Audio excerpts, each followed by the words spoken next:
If I can sit with Museveni, I can sit with Kyagulanyi.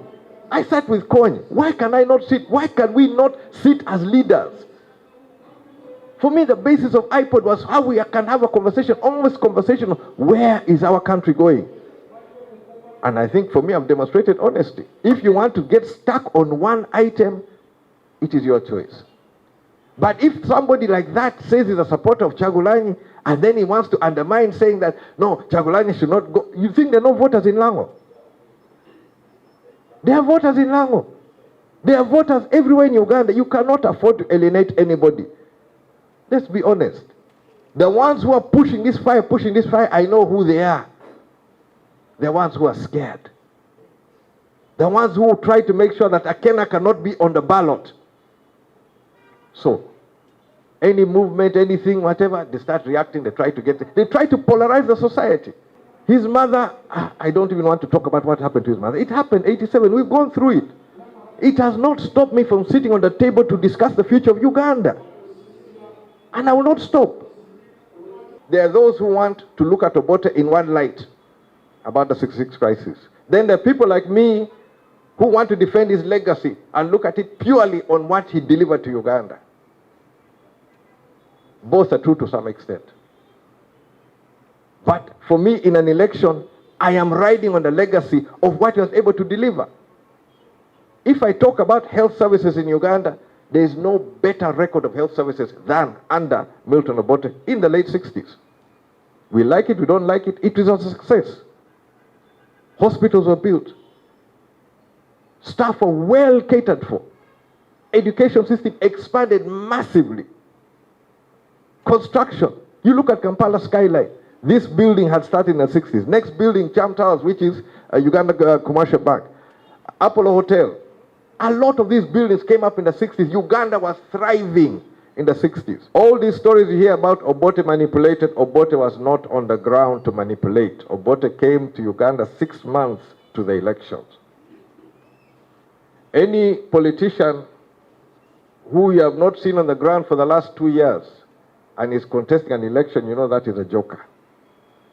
The ones who are serious have been on the ground. But Obote came 6 months to an election, but is being accused up to tomorrow. As we approach another general election, we must remind ourselves of what elections are truly for.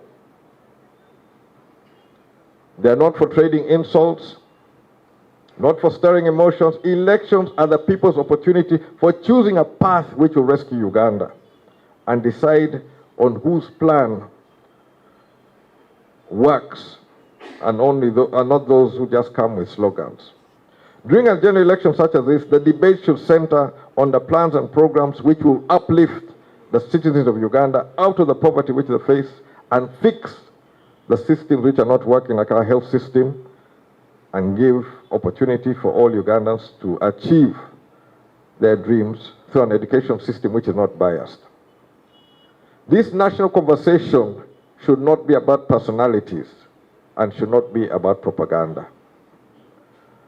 And those who will be presenting their plans, we must ask, are those plans genuine, or are the presenters genuine? Are they honest? Are these plans actually workable, or they're simply words for the campaign trail? I'm not here to rewrite the past, but I am here to complete the work of rebuilding Uganda according to the program and policies of the Uganda People's Congress, and which was done with great sacrifice, but must be fulfilled in time.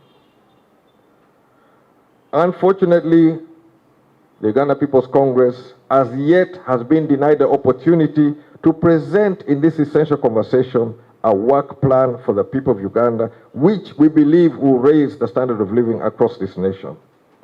But we have not given up on that mission. Because this, to me, is much bigger than just this election or this race. I'm looking at a Uganda which works for all of us. Irrespective of what happens, I will continue to stand for that Uganda. I'll speak for that Uganda, and I'll work for Uganda which works for all of us. And I invite every Ugandan who still believes there's a hope for Uganda to join me in building a Uganda that works for all of us. I said, and I will say again, I am still fighting to be on the ballot. So I want my supporters to vote for Jimmy Akena for the 2026 general election.